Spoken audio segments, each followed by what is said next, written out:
Forex trading হালাল নাকি হারাম? অনুগ্রহ করে বিষয়টি পরিষ্কারভাবে বলবেন। আমি ফরেক্স ট্রেডিং শিখতে চাই, কিন্তু আমার পরিবারের কাছে এই ট্রেডিং এর জ্ঞান নেই। তারা এটা বোঝেন না, কিন্তু আমি এটা খুব ভালোভাবে বুঝতে পারি। যদি আমি এই লাইনে চেষ্টা করি তাহলে ইনশাল্লাহ ভালো কিছু করতে পারবো বলে আমার ধারণা। প্রিয় দর্শক, খুবই গুরুত্বপূর্ণ একটি প্রশ্ন এবং আমার ধারণা এই প্রশ্নটি আরো অনেক দর্শকের মনের প্রশ্ন। এই প্রশ্ন উত্তর আমরা বলতে চাই, ফরেক্স মূলত বলা হয় ফরেন এক্সচেঞ্জকে। ফরেন এক্সচেঞ্জের সংক্ষিপ্ত রূপই মূলত ফরেক্স। আর এই ফরেক্স ট্রেডিং এর ব্যবসা বা ফরেন কারেন্সির এক্সচেঞ্জের যে ব্যবসা, এটা মূলগতভাবে কোনো নাজায়েজ বা হারাম ব্যবসা নয়। কিন্তু ফরেক্স ট্রেডিং এর যে প্রচলিত রূপ আছে অনলাইনে, যে আপনি 1,000 বা 2,000 ডলার দিয়ে একটা অ্যাকাউন্ট আপনি ওপেন করলেন, এরপর নিয়মিতভাবে এই ব্যবসা চলমান থাকে।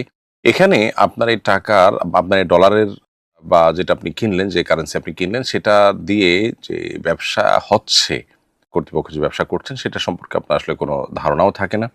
এবং আপনি সেই ব্যবসার ডিটেইল তো দূরের কথা, মৌলিক বিষয়গুলো আপনার জানার সুযোগ থাকে না। সবচেয়ে বড় বিষয় হলো যে এখানে যেই আপনার ফরেন কারেন্সি কেনাবেচা হচ্ছে আপনার এই টাকা দিয়ে, সেটার নামেমাত্র আপনি মালিক হচ্ছেন। মূলত এর হস্তান্তর প্রক্রিয়া সম্পন্ন হয় না, অর্থাৎ আপনার কাছে সেটি আসে না, হস্তগত হয় না, তার আগে আবার সেল হয়ে যাচ্ছে। শরীরের একটা গুরুত্বপূর্ণ মূলনীতি হলো, কোনো মাল, কোনো সম্পদ কেনার পর সেটা হস্তগত হওয়ার আগে সেল করা জায়েজ নেই।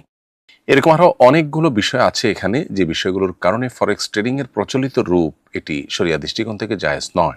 এমনিতে ফরেন কারেন্সির ব্যবসা, এক্সচেঞ্জের ব্যবসা মৌলিকভাবে জায়েজ আছে, কিন্তু অনলাইনে এভাবে ফরেক্স ট্রেডিং যেভাবে করে, এই প্রক্রিয়া কেনাবেচা জায়েজ নয়। বিধায় আপনাকে এই পদ্ধতির বাইরে অন্য কোনো উপায়ে ব্যবসা আপনাকে করার চেষ্টা করতে হবে। আপনি নিয়মতান্ত্রিকভাবে লাইসেন্স নিয়ে, আপনি নিয়মতান্ত্রিকভাবে যথাযথভাবে আপনি ফরেন কারেন্সি কিনে তারপরে সেটা বিক্রি করলেন, সেখান থেকে প্রফিট করলেন, সেটা জায়েজ আছে। কিন্তু এর বাইরে আপনি ফরেক্স ট্রেডিং বা এ জাতীয় আরো যেগুলো আছে ডে ট্রেডিং টাইপের, এগুলোতে আপনি ইনভেস্ট করলে সেটা জায়েজ হবে না। এ বিষয়ে আল্লামা তাকি উসমানী সাহেব হাফিজাহুল্লাহ সহ আরো অন্যান্য ওলামা ইকরামের ফতোয়া রয়েছে। বিস্তারিত আপনি জানতে পারেন বাংলাদেশের অর্থনীতি, ইসলামিক ফাইন্যান্স এবং ইসলামী অর্থনীতি বিষয়ক একটি গুরুত্বপূর্ণ প্রতিষ্ঠান আইএফএ কনসালটেন্সি, তাদের বিস্তারিত একটি ফতোয়া রয়েছে এই মর্মে। সেখান থেকে আপনি আরো ডিটেল জেনে নিতে পারবেন।